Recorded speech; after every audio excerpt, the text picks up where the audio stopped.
ভাই কাছে আমরা এসেছি দেবকুন্ড বাড়ি। হ্যালো গাইস, এই ভাইগুলো বাড়িতে দেবকুণ্ড। তো আমি রাস্তার ধারে দাঁড়িয়েছিলাম, তো এই ভাইগুলো বলছি ভাই তুমি ভিডিওটা বানিয়ে দাও নাকি, তুমি খালি নিজে নিজে ভাইরাল হইলে হবে না।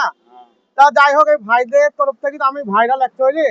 তা দেখতেই পাচ্ছ আমাদের ছেতির মোড়ে রাস্তার ধারে আমি একটা ভিডিও বানিয়ে দিলাম। আমি এই টুকটুকির সামনে বসছিলাম, তো এই ভাইগুলো বলে একটা ভিডিও বানিয়ে দাও। তো আমার কি ভালো লাগছে। আর অবশ্যই ভাইদের তরফ থেকে অবশ্যই লাইক কমেন্ট শেয়ার ফলো করে দিবেন। আর অবশ্যই এটা হচ্ছে ছেতির মোড়। অবশ্যই করবেন। আর এটা ছেতির মোড়টা দেখি দাও পুরো। দেখে যাও। তো দেখতেই পাচ্ছ ছেতির মোড় এটা। তো এমনিতে এই ছোট জায়গা, এমনিতে রাস্তার বিশাল একটু জাম হয়। আর আমাদের এই মোড়ে তো দেখতেই পাচ্ছ একটা সিভিক আছে ডিউটি করছে। এখানে দুটো সিভিক দিলে আরো ভালো হয়। তা খুব ভালো লাগছে। তা এই ভাইগুলো বলবে আমার ভিডিও কেমন লাগে কি না।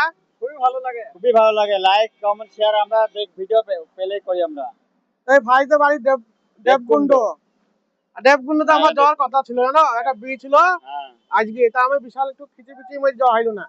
তো দেখতেই পাচ্ছ ভাইগুলো গাড়ি নিয়ে এসছে। তো দেখো গাড়িতে দেখাও। দেখো 4 চাকা গাড়িতে করে এসছে। আমাকে দেখা করলো, খুব ভালো লাগলো। আর ওই ভাইদের দেখো ভাই, অবশ্যই লাইক কমেন্ট শেয়ার করে দিবেন। অবশ্যই লাইক আর কমেন্ট এই ভিডিওটা কিছু করার মধ্যে ছেড়ে দেবো।